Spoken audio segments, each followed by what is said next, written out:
Eu vou então fazer umas reflexões sobre a inteligência artificial, a ciência e o futuro, começando por vos dizer que, enfim, vivemos todos nós, nós não escolhemos o momento em que nascemos, não é? Mas vivemos todos numa época da história absolutamente revolucionária. Se me tivessem dado a escolher, ou era agora ou era na altura do Gutenberg.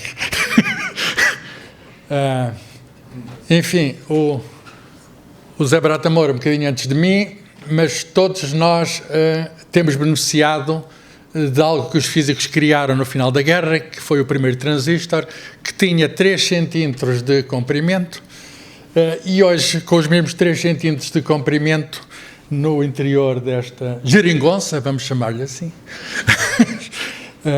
sem qualquer intenção pejorativa, estão lá milhões de milhões daquelas coisas. E foi isto que mudou o mundo. Foi isto que mudou o mundo. O mundo deixou de ser aquela coisa que era para ser aquela coisa que está à vista. Foram estes físicos que mereceram o Nobel, por causa dessa invenção, mereceram o Nobel da Física no ano em que eu nasci, de 1956. O Dr. José Barata Moura já era nascido, e por isso é que ele sabe mais do que eu, já que está há mais tempo. Mas sem transistores. Sem transistor. Ele teve ali uma parte que pôde beneficiar da falta de transistores. Ora bem, há pouco tempo morreu um senhor chamado Gordon Moore, que ajudou a mudar o mundo. O que é que ele fez? Em 1965 ele era químico, por acaso estava à frente de um grupo de investigação de uma empresa da Califórnia que já integrava transistores. Toda a história é pôr transistores cada vez mais pequenos para poder fazer mais com o tamanho se fazer por 3 centímetros, mas com os mesmos 3 centímetros podemos fazer muito mais, vai empacotando. E ele é o autor da chamada Lei de Moore, e em 1965 ele previu e acertou que de 2 em 2 anos o poder de cálculo dos computadores passava para o dobro.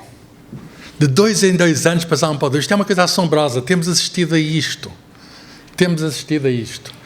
Bem, isto é a extrapolação que ele fez, pegou nos primeiros pontos mas agora, o que é curioso, isto é uma lei exponencial, chama-se isto de uma lei exponencial, o dobro do dobro do dobro do dobro, é isso que temos visto. O que é curioso é que ele fundou uma empresa, que não sei se está ali escrito o nome da empresa dele, está, pode adivinhar qual é, a maior empresa americana de fabrico de transistores, eu digo o nome, não me pagam, mas enfim, é a Intel. Ele fundou a empresa e, portanto, é um profeta que cumpre a profecia. Ele saía com os novos chips na altura em que dizia que era para ser o dobro. Está pronto, espera aí, dizia o gestor. Ainda falta para cumprir a lei que tem o meu nome. Não há nada como ser o profeta a cumprir a profecia, porque assim acerta. Fora disso, temos problemas. Mas, de facto, é assombroso. É que, reparem, naquela escala vertical temos potências.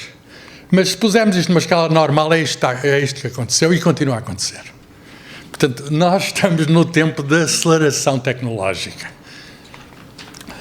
Os computadores que antes do transistor eram uns monstros de válvulas, passaram a ser mais pequenos, cabem-nos no bolso agora. Eu lembro-me de comprar o primeiro computador pessoal para a Universidade de Coimbra e não foi assim há tanto tempo.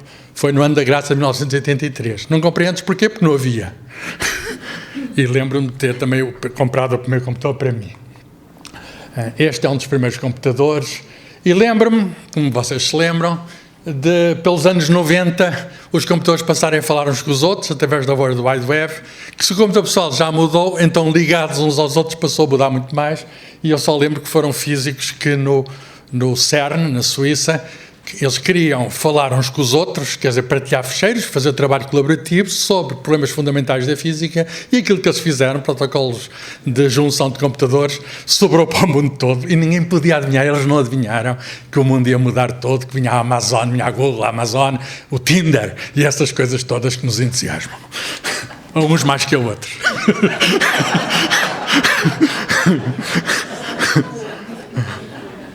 O Google foi apenas uma necessidade é uma espécie de páginas amarelas, saber onde é que está o quê. Onde é que está o quê? Hoje em dia temos supercomputadores que de facto são assombrosos. Aquilo tem letras pequenas, os 10 maiores supercomputadores do mundo, mas para vos dar a ideia que o poder está em quem tem mais poder de cálculo. Por exemplo, o maior supercomputador do mundo está nos Estados Unidos, mas o segundo está no Japão, na Europa está o terceiro na Finlândia. Mas o que é curioso, olhem para o sexto, que é o primeiro chinês, o que é curioso é que, eu tenho de ir ali para ler, porque aqui não consigo ler, do top 500 supercomputadores, 173 são chineses e só 126 são americanos. O que significa que isto é uma mudança que se está a dar também no mundo geopolítica. O eixo do mundo, científico, tecnológico e também económico, virou para o lado da Ásia. Aquilo que, enfim, que 5.000 flops era o poder desta máquina. 5.000 flops, flop é o número de instruções por segundo. Para programar eram umas senhoras, porque era trabalho escravo, que mudavam as cavilhas, como as antigas operadoras telefónicas. Não havia programação, não sei, mudando os fios. Ora bem, eram 5.000 flops, eram 5 com 3 zeros. Depois o maior supercomputador do mundo tem 18 zeros. Um comboio de zeros. Vejam o que se progrediu desde o fim da guerra até hoje e isto não parou. Não sei se estou a dar uma boa ou uma má notícia, mas isto não parou. Então vamos à inteligência artificial, que é o que foi esta associação tecnológica que permite fazer a inteligência artificial. Qual é o objetivo? É construir sistemas que exibam comportamento inteligente, como o próprio nome diz. Agora a questão é saber o que é inteligente. Nós pensamos que somos inteligentes, enfim, uns serão, outros nem tanto, está desigualmente distribuída, mas nós atribuímos ao Homo sapiens a inteligência e está na base da inteligência artificial. Portanto, é imitar aquilo que nós humanos somos capazes, ou algumas coisas que nós humanos somos capazes, para ser mais preciso, e ao mesmo tempo que fazemos isso, estamos também a compreender melhor a inteligência e, portanto, a obedecer àquele dito grego, conhece-te a ti mesmo, que estava no templo de Apolo em Delfos. A inteligência artificial não vem aí, está aí. Para dar exemplos, já disse o nome da empresa, quando vamos ao Google e procuramos qualquer coisa, está a ser utilizado a inteligência artificial porque ele vai saber onde é que eu estou, qual é o meu histórico, etc. E tal, vai adaptar aquilo que ele julga que são os meus interesses e necessidades. Aquilo que ele julga. Ele, entre aspas, quando eu vou à Netflix, ou quando nós vamos à Netflix, e que não há um catálogo para a gente escolher os filmes, é aquilo que eles julgam que são os nossos interesses e necessidades. E isso existe, sei lá, tanta coisa. Quando fazemos traduções no próprio Google, e hoje em dia aquilo faz traduções muito boas, isso é inteligência artificial. Quando fazemos, sei lá, olha, filtro para eliminar lixo, recebemos muito lixo, são sistemas de inteligência artificial que nos facilitou a vida. Já recebemos muito lixo, mas podia ser mais se não houvesse esses filtros que aí estão. Portanto, a inteligência artificial existe, está aí, não é uma coisa que aí vem. Já usamos todos. Não há... Vamos à Amazon, passa publicidade, e não é que aquela empresa sabe o que eu estou interessado. Eu fico... Porque lembra-se há 10 anos os livros que eu comprei, eu já não me lembro. Eles lembram-se, eles têm o meu retrato bibliográfico. Eles sabem. Isso é bom ou é mau? Pode ser bom, é bom. Eu até fico satisfeito, tão satisfeito fico, compro o que ele me sugere. Se aquilo não funcionasse, eles mudavam o sistema. Se aquilo não funcionasse, mudavam o sistema.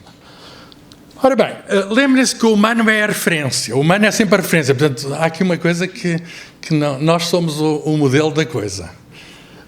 E antes de surgirem, digamos, a própria noção de inteligência artificial, antes surgiu o nome é de 1956, curiosamente. 1956, que é o ano em que eu nasci, surge a designação.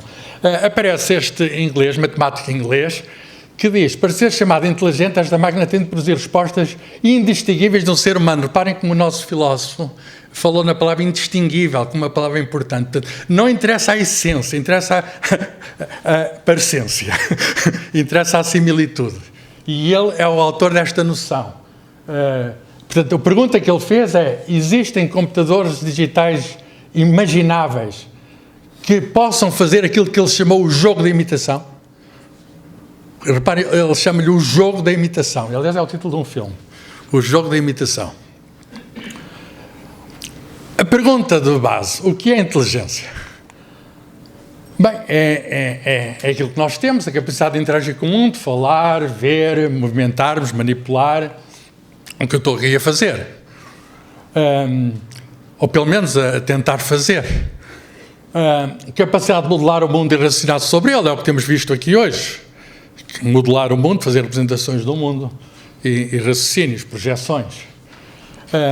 A habilidade para aprender e adaptar-se significa com as mesmas entradas eu vou ter saídas diferentes conforme, digamos, a minha experiência.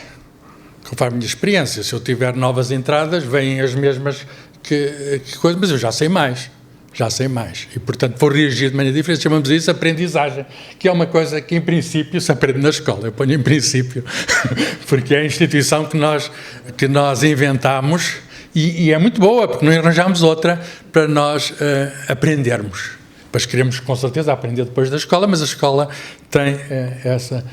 Ora bem, a inteligência artificial começa em 1956, quando vou chamar-lhe matemático, americano, cria um workshop chamado Inteligência Artificial e ele tiveram lá nomes importantes como Marvin Minsky, Claude Shannon, Herbert Simon. Simon ganhou depois o Prémio Nobel da Economia e em 59, logo depois, aplicando aquelas ideias, há um senhor americano, Arthur Samuel, que introduz a palavra aprendizagem maquinal, machine learning. E mais, para demonstrar isso, cria um jogador de damas. E não é que aquilo ganhava as damas, ganhava os jogos. Começou, é um jogo relativamente simples e as máquinas começaram a jogar às damas. A palavra apareceu pela primeira vez na proposta daquele workshop. We propose that a 2-month, 10-man study of artificial intelligence. A palavra aparece precisamente nesta proposta, quer dizer, de uma maneira que é muito curioso, sem explicar o que é. Sem explicar o que é. Ele larga a palavra. E mais uma vez, no final, if I imagine can we made to simulate it, a simulação. Portanto, quando estamos a falar em inteligência artificial, estamos sempre a falar em tentar aparentar qualquer coisa que nós possuímos a partir disso. Ora bem, o que é que nós possuímos? Cérebro. E o cérebro é feito de unidades de células que são os neurónios. Os neurónios têm muitas ligações, e alguns dos primeiros modelos de inteligência artificial foram feitos exatamente tentando imitar os neurónios, chama-se isto redes neuronais. E, de facto, esses instrumentos que hoje aí vemos mais poderosos têm por base esta ideia de redes neuronais artificiais. Portanto, não esquecemos, a ideia de neurónios vem daqui, portanto, estamos a tentar imitar coisas que aqui temos na cabeça. Hoje em dia a inteligência artificial é uma disciplina, digamos, que se liga com muitas. Isso é muito interessante, porque liga-se com as neurociências, mas liga-se com a matemática, com a física, com a informática, com a economia, com a psicologia, com a psiquiatria, com a medicina em geral, e, portanto, é uma das áreas que conjuga mais, porque, no fundo, é muito interessante. Estamos não apenas a procurar imitar-nos, mas também a perceber quem somos nós. E isso é uma pergunta que acho que está na base de toda a ciência. Quem somos nós? Às vezes a gente finge que quer saber como é que é o mundo. A gente quer saber porque é que é o mundo, porque nós estamos no mundo e nós é que colocamos a pergunta. Não, nunca esquecer isto. Ora bem, houve dificuldades de execução deste programa, a primeira das quais era a falta de transistores suficientes para imitar os neurónios. Teve da lei de Moore avançar mais Portanto, houve muito desânimo sobre esta ideia. Entusiasmo, mas seguido desânimo. Lá está a rede dos neurónios. Isto é a base dos modernos sistemas de inteligência artificial. Portanto, temos camadas que ligam aos próximos, e em cada camada vai depurando a informação, até chegar a uma informação final. De algum modo, fazendo aquilo que os nossos neurónios fazem, agora de uma forma simplificada. O primeiro sistema aparece na indústria já nos anos 80, e um marco importante é isto, que foi em 1997, em março de 1997, o campeão do mundo de xadrez perde contra um computador da IBM, o Deep Blue. O que é engraçado é que depois disto, aquilo foi de tal modo imparável o avanço da computação, que hoje em dia não é só campeão do mundo, quer dizer, uma máquina ganha a qualquer humano. Hoje em dia os humanos não podem ser assistidos por máquinas nos campeonatos de xadrez. Se for assistido com máquinas é batota, porque com máquina ganha. Portanto, as máquinas tornaram-se campeões mundiais de xadrez. E qualquer um de nós pode jogar contra o telemóvel e perde. Eu fui campeão de xadrez na minha juventude. Já deixei, porque o meu telemóvel é melhor no xadrez do que eu. Há uma ideia muito importante que eu gostaria de transmitir, porque às vezes há ideias que não estão completamente certas sobre isso. Quando se fala em algoritmos, nós temos a ideia mecanicista de algoritmo, tem uma entrada e tem uma saída. Mas a aprendizagem automática quer dizer o seguinte: o software incorpora os dados, incorpora o input, o que significa que aprende. Por outras palavras, não há um programa rígido. Aquelas ligações entre os neurónios entre os chamados redes neurais, os nodos da rede, vão-se mudando as ligações por modelos probabilísticos, vão mudando as ligações à medida nós treinamos aquilo, treina-se o sistema, à medida que aprende. E depois de termos treinado, aquilo está sempre a aprender. Por outras palavras, o que lá está, nós não podemos saber o que é, porque aquilo em cada momento está a ser modificado.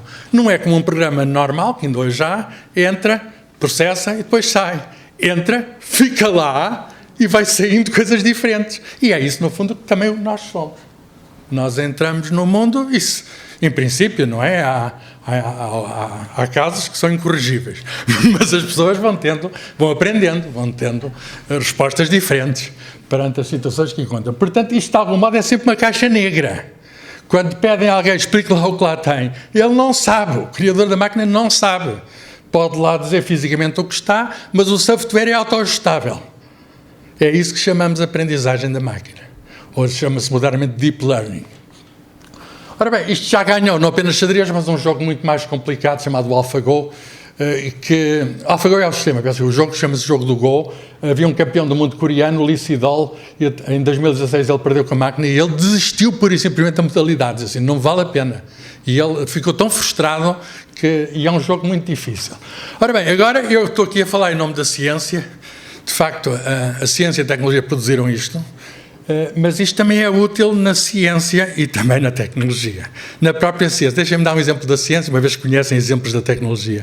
A descoberta do ano para a revista Science em 2021 foi algo que foi feito por cientistas com a ajuda da inteligência artificial. O que é? Resolver um problema da biologia que não estava resolvido e hoje está. Que é saber como é que se enrola uma proteína. Uma proteína é a máquina-ferramenta que nós temos dentro de cada uma das nossas células e que é um conjunto de compostos químicos, é uma série de aminoácidos. E a gente dá a série daqueles aminoácidos, a receita para aquilo está nos nossos genes, e aquilo vai se enrolar de uma certa maneira e a forma corresponde à função. Vai fazer certas coisas conforme... Nós não sabíamos, a partir do código, saber qual era o enrolamento. Com a inteligência artificial já sabemos. Consegue-se prever um grande problema da biologia, como é que se enrolam as proteínas, dizendo só qual é a série de aminoácidos. Isto tem consequências não apenas para a compreensão do nosso corpo, mas, por exemplo, para fazer novos medicamentos. Nós podemos dar neste momento, hoje em dia, as novas drogas, os novos medicamentos, fazem-se no computador. E sabemos logo como é que a molécula se enrola, o que é que vai fazer a molécula, essa coisa. Vai-se para o laboratório por uma questão de segurança, mas a previsão está toda no computador com a ajuda da inteligência artificial. Portanto, já começamos a tomar drogas produzidas com a ajuda da inteligência artificial. Agora, o último grito é a inteligência artificial. Eu sei, tenho de falar disso, porque está toda a gente, enfim, está nas bocas do mundo. Há o mundo das bocas e há as bocas do mundo. E os sistemas de linguagem são antigos, por exemplo, transcrição de voz, uma pessoa falar e o computador perceber. Há tentativas bem-sucedidas desde 1997. Aliás, é uma coisa que eu ainda não percebi, porque é que eu, para falar com o computador, tenho de teclar e escrever aquela coisa, porque é que eu estou a falar e ele não escreve logo o que eu digo. Já é possível, claro. Tradução automática, claro que é possível. Se eu vos disser que se me pedem para fazer uma tradução, eu peço ajuda ao A2, o Google, o DeepL, etc. Eu peço ajuda, qual é o problema? Eu faço aquilo mais rápido. Depois ponho uma parte minha, portanto, sou autor, acho eu. mas não sou só eu, toda a gente usa. Toda a gente usa. Portanto, esta reunião é muito oportuna. E, modernamente, a conversa computacional, o tal ChatGPT, que começou por ser baseado num sistema chamado GPT-3, agora é o GPT-4, que é muito recente. Ora bem, a capacidade de processar texto pode ser medida com certos testes. E desde o ano de 2019 que a capacidade humana é excedida por sistemas de inteligência artificial. Por outras palavras, já conseguem escrever melhor que nós. Se o que dizem está certo ou não é outra história. Mas já conseguem escrever de uma maneira que o torne indistinguível do humano. Cumprem as leis da linguagem, da lógica, isto é tudo feito digitalmente, mas os neurónios fazem isto, chama-se Generative Language System, e depois pre-trained, são treinados, etc., e eles conseguem melhor inglês que noutras línguas, mas fazem isto. Este novo programa é um assistente virtual criado por uma empresa, em 2022. O Bill Gates diz disto. Eu desconfio sempre do que dizem as pessoas com estes nomes famosos, mas gosto de saber o que elas dizem. Por exemplo, o Elon Musk é um dos fundadores desta.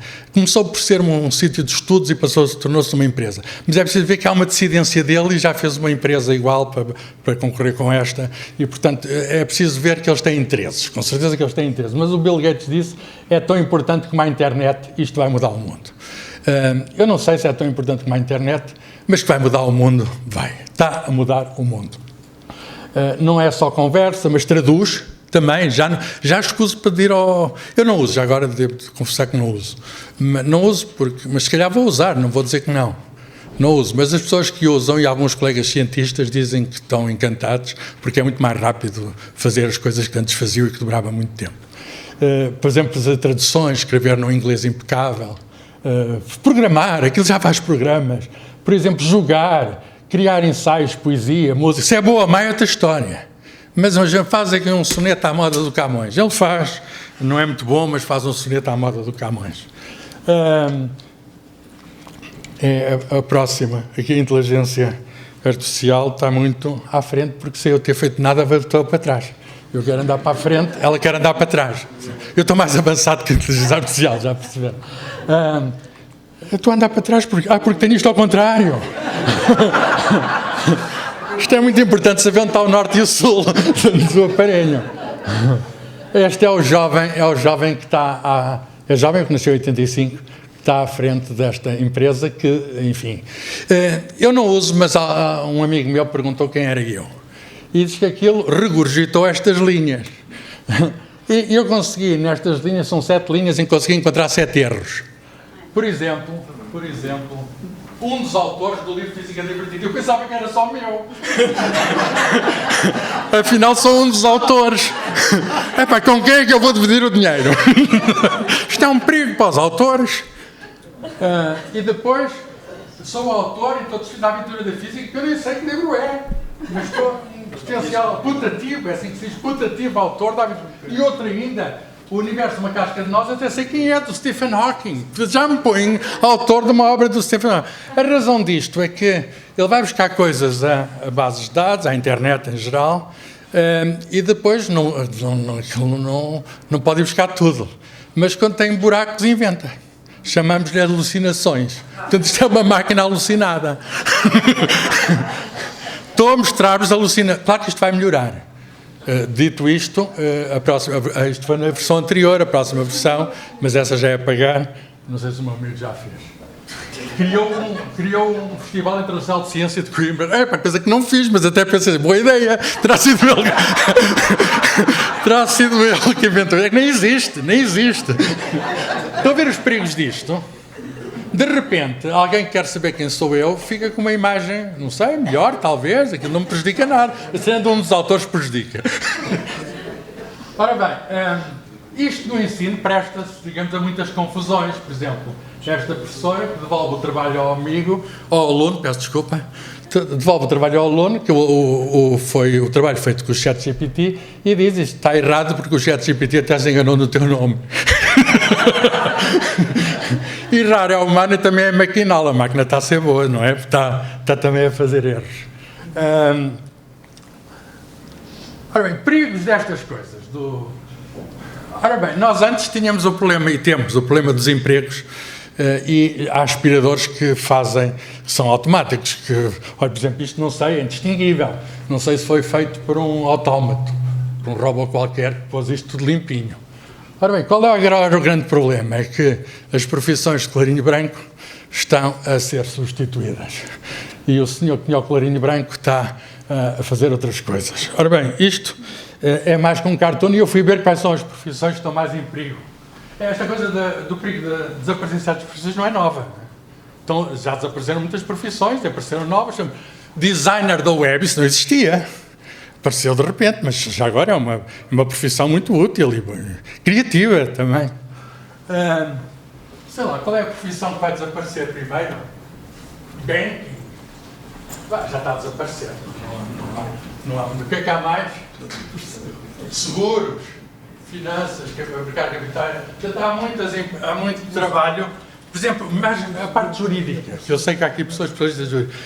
Ir buscar muita legislação, compará-la e ver, digamos, o que é que existe em comum e o que é que existe oposto. A máquina faz isso muito mais rápido que nós, e muita questão de pareceres jurídicos, etc., vai ser mecanizada. Para o bom e para o mau é isto que já está a acontecer. Agora, o que eu não sabia, aprendi a ler um jornal estrangeiro, é que a mais antiga profissão do mundo também estava a ser substituída. Isso fiquei preocupado. Como é que a mais antiga profissão vai ser também a última, se calhar, espero que seja a última, não sei. Ora bem, mas nos Estados Unidos já houve o primeiro caso num tribunal em que um robô computacional fez de advogado. Enfim, eu tenho algumas dificuldades, devo dizer. Não? Se houvesse, sei lá, um caso de divórcio, uma pessoa pede ao juiz ajuda e o juiz dá as suas razões e tem leis, etc. Tem ética, tem moral, é humano. Em princípio, o juiz agora está um robô a dizer com quem ficam os filhos. É assim um bocado. Depois a culpa é do robô se os filhos ficarem com a guarda mal. Tem perigos evidentes. E na ciência, há de facto artigos em que alguns autores disseram que o ChatGPT era também autor. As boas revistas não aceitam isto, mas algumas revistas aceitam. E, portanto, isto passou Ora bem, sobre a arte, que é um tema que aqui nos interessa, estão aqui músicos, estão aqui pessoas com grande capacidade criativa. A senhora Laurie Anderson, que está viva, teve casado há alguns anos com não muitos, com o Lou Reed. E era uma parceria também artística. O que é que ela quis fazer? Quis continuar a parceria depois do falecimento do Lou Reed. E o que é que ela fez? Ela, com a ajuda de engenheiros, programou sistemas de inteligência artificial com 3 modalidades. Uma com o estilo de Lou Reed, do marido, portanto, de algum modo, ela está viúva, mas ainda lá tem o compositor, a alma do marido ainda lá está, é como quem guarda um retrato, ainda lá tem alguém a fazer músicas parecidas, com o estilo dela, e depois pediu ao computador para fazer uma mistura dos 2 estilos, que é uma maneira de continuar unida. Depois isto causa-nos problemas de toda a ordem. Mas ela disse assim, a olhar para o estilo do Lou Reed, maravilhoso, diz ela. É maravilhoso. É maravilhoso. Eu não queria fazer o que aqui ao sobre maravilhoso. O que ela diz é que cerca de 3% é idiota, 30% é idiota, 30% é assim. E outros 30% há lá coisas muito boas. E eu fico espantado quando uma artista diz isto. E ela está a usar estas coisas para o trabalho do marido e para o trabalho dela. O marido não está cá. Isto devia-nos fazer pensar. de quem é a autoria. Ela diz que this is a pretty thin line for me. Há uma fronteira muito difusa. Isto eu acho isto que é desafiante e devia-nos fazer preocupar. Proibir isto, acho que não se pode. Coitadinha, a senhora quer estar com o marido musicalmente, porque é que não há de poder? Eu isso não proíbo. Sistemas de visão, reconhecimento facial, desenvolveu-se a um ponto de ser muito bom. Condução automática está a desenvolver-se ao ponto de ser muito bom. Eu sou muito fraco condutor e, portanto, não me importa nada. Não me importa nada. Um carro conduzido por um sistema de inteligência artificial é muito mais seguro que um carro conduzido por mim. Ainda hoje. Pude verificar isso. Se tivesse aqui uma ajudazinha. E tenho um carro seguro. Tenho um carro que me diz, se eu tiver assim a coisa, ele diz-me qual é o café mais próximo para eu ir tomar. É muito curioso. Já tem inteligência artificial. O meu carro já tem alguma, mas vai ter toda. Isso causa problemas. Por exemplo, a chamada máquina moral. Já todos ouviram falar. Moral não é bater contra o muro. É bater contra normas da ética. Tem ali uma escolha em que se vai contra um muro morre o próprio, se vai contra aquela passadeira mata umas certas pessoas, e isto está a ser estudado. Chama-se isto ética artificial. Até tenho aqui um livro de um colega meu espanhol, que é catedrático de Física, escreveu o livro Ética para Máquinas. E está a ser estudado com base em quê? Saber o que é que as pessoas pensam que é menos grave. Por exemplo, atropelar uma senhora com um carrinho de bebê é o mais grave de tudo. Está aqui a escala, está no mais grave de tudo, mas se for uma rapariga pequenina, é mais grave do que um rapaz. E tudo por aí, estão a ver, um homem velho é do que vale pior, Eu estou a descer na escala. Qualquer dia sou atropelado por um carro automático. Vai ser o meu fim. Se não virem mais falar de mim, foi um carro automático. Ora bem, a qualidade de processamento de imagens começou a ser testes como existe para processar, também existe para ver imagens, testes no conjunto de imagens, e os humanos passaram a ser batidos já no ano, agora longínquo, 2014. Isto significa que a profissão de radiologista, de médico radiologista, está em perigo. Hoje em dia, os melhores radiologistas servem sistemas de inteligência artificial para ver os tumores eventuais dentro de nós, têm um olho clínico, etc. Mas qualquer dia, ou se calhar já hoje, isso não é preciso. A máquina consegue fazer esse reconhecimento de padrões. Mas porquê? Porque o médico, ao longo da sua vida, viu milhares de casos. Uma máquina viu milhões de casos. Milhões e milhões de casos. Uma máquina pode ter uma memória fenomenal para coisas muito pequenas que o médico nunca viu na vida. E depois há a questão da falsificação. Quanto a mim, é o pior perigo da inteligência artificial, a falsificação. Por outras palavras, a intoxicação da internet já está intoxicada, mas multiplicar ao limite a intoxicação. Como sabem, o Papa não usa este tipo de casacos, mas eu já vi o Papa com uma arma automática na internet. Como sabem, o Trump ainda não foi preso, mas se quiserem ver o filme dele a ser preso, está na net. Portanto...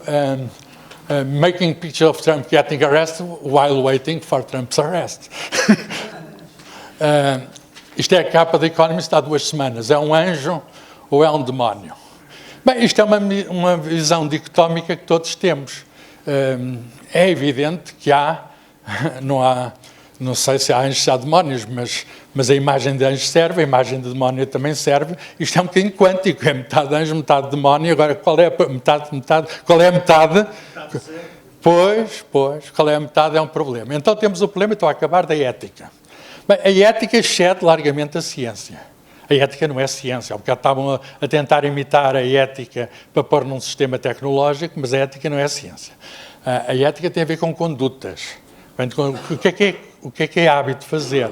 E, como sabem, os hábitos vão sendo alterados por decisão da própria sociedade, e o modo como se faz a decisão tem a ver, enfim, nem sequer chega a ser o domínio da política, tem a ver com o domínio da socialização. E depois a política às vezes até chega tarde. Nem sequer é o direito. A ética e o direito, como bem sabem, são coisas diferentes. A União Europeia está muito, como todos os países, onde está a democracia, está muito preocupada com isso, e em 2018 a Comissária Europeia desta área disse que a tecnologia deve ser sempre utilizada no interesse dos cidadãos e respeitar os seus padrões éticos, promover os valores europeus e defender os direitos fundamentais. Há um documento da Unesco muito bom, que todos os países assinaram, sem exceção, muito curioso, 2020. É um documento, eu vi aquilo muito bem feito, e fala da privacidade. Devem ter ouvido falar que na Itália o ChatGPT foi restrito por causa deste problema da privacidade, mas não foi o governo italiano, foi a agência reguladora de dados da Itália. Mas a agência, o proprietário de ChatGPT satisfez aquilo que ele disse e aquilo voltou a ser usado em Itália. Foi uma suspensão por poucos dias, foi apenas um problema técnico. Aliás, durante esses poucos dias, os italianos passaram a aumentar as comunicações com o estrangeiro, passaram a usar computadores estrangeiros. É muito difícil limitar isso, quer dizer, é impossível limitar isto.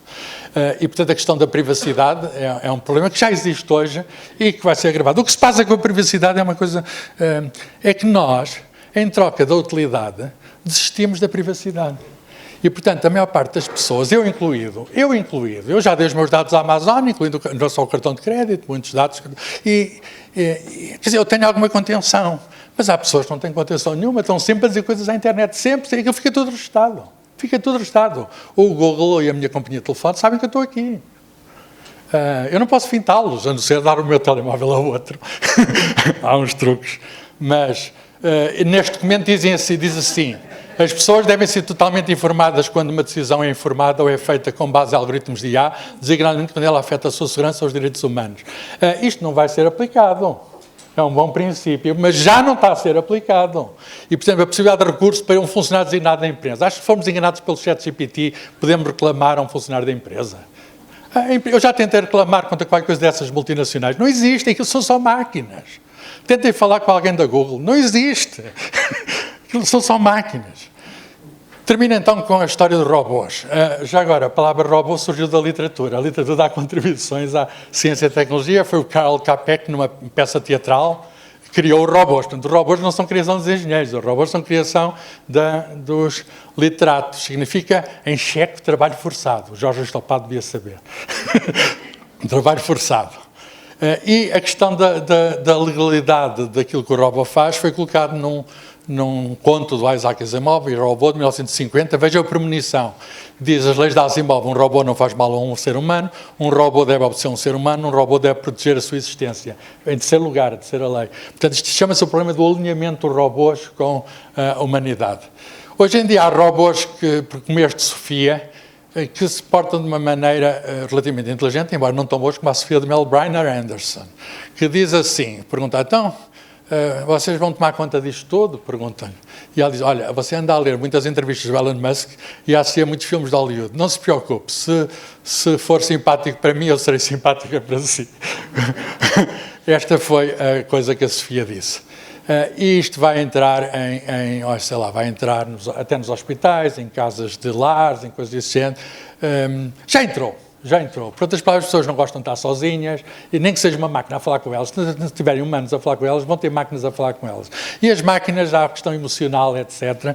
Mas o rir e o chorar, também se consegue lá pôr um bocadinho do rir e do chorar. Consegue-se imitar muita coisa, e é um problema neste momento que eles estão a tratar, a questão das emoções. Ora bem, perigo final, perigo último. Muita gente tem medo. Eu acabo com medo. Aqui foi do medo à descoberta. Eu comecei da descoberta e fui ao medo. O medo, isto é num livro daqui a uns anos, que haveria a chamada singularidade, em que este progresso todo que vos mostrei da lei de Moore, chegámos a uma certa altura em que o poder de cálculo era superior ao de um cérebro humano. Sabem em que ano? 2023. Chegámos ao ano da singularidade. Estão aqui robôs na sala? Acho que não. São todos humanos. E, portanto, eu acho que são muito exageradas estas frases, como esta do Stephen Hawking, que já morreu, não sei se há algum programa de inteligência artificial que fale por ele, mas que diz que vai ser o fim da espécie humana. Eu acho que figuras como ele foram aproveitadas, figuras como Elon Musk estão a fazer autopromoção, e, portanto, é preciso ter muito cuidado com o que se diz e o que é que se atribui. Aliás, muitas vezes é muito difícil saber o que é que se diz e o que é que se atribui. Cada vez isso é mais difícil. Eu não acredito, mas é uma questão de crença. Não sou capaz de provar isso. Mas eu não acredito que algum dia venha esse dia de singularidade, em que as máquinas possam fazer tudo o que os humanos fazem e mais alguma coisa. E nessa altura nós temos o problema enfim, não somos perenes. temos tempo, nascemos e morremos, e, portanto, as máquinas, enfim, podem prolongar-se. Mas eu não acredito, e porquê é que não acredito? Eu não acredito que se cumpra este mito de Frankenstein, que é um mito antigo, e do romantismo, no século XIX, por causa desta questão da... Eu vou dizer qual é o meu argumento, mas basicamente bebe no António Damasio, que é o facto de termos, de facto, a capacidade racional, mas temos um corpo. O Descartes enganou-se, disse o Damasio muito bem, a dizer que as coisas estão desligadas. Foi um grande avanço, até para a filosofia, para a ciência. Porquê? Porque Deus ficou desligado das coisas do mundo. O mundo passou a ser mecânico. Ele é o autor da ideia de autómatos. Ele pensava que os animais eram autómatos, não tinham alma. Agora, o problema é que nós temos o cérebro, está ligado ao corpo, não há cérebro sem corpo, e nós temos uma capacidade, as emoções vêm de onde? As emoções, sentimentos, vêm de ligações que nós temos ao mundo através do corpo. E isso, até chegarmos a ter uma máquina que faça isso, que seja capaz de cheirar, de ouvir, de ter a capacidade enorme que tem a nossa pele, acho que estamos muito distantes desse ponto. Não digo que é absolutamente impossível, o que eu digo é que não será em 2023, está bem? Essa consolação. Portanto, o último slide é este. Está aqui falámos da questão empresarial, está aqui o chefe da empresa e diz, olha, arranja lá isto, põe-lhe inteligência, mas não ponhas muita inteligência, muita empatia e muita consciência, porque senão eles eram capazes de fazer um sindicato. Eu, o sindicato, não sei, mas não queremos que ele se junte à SPA. Muito obrigado pela vossa atenção.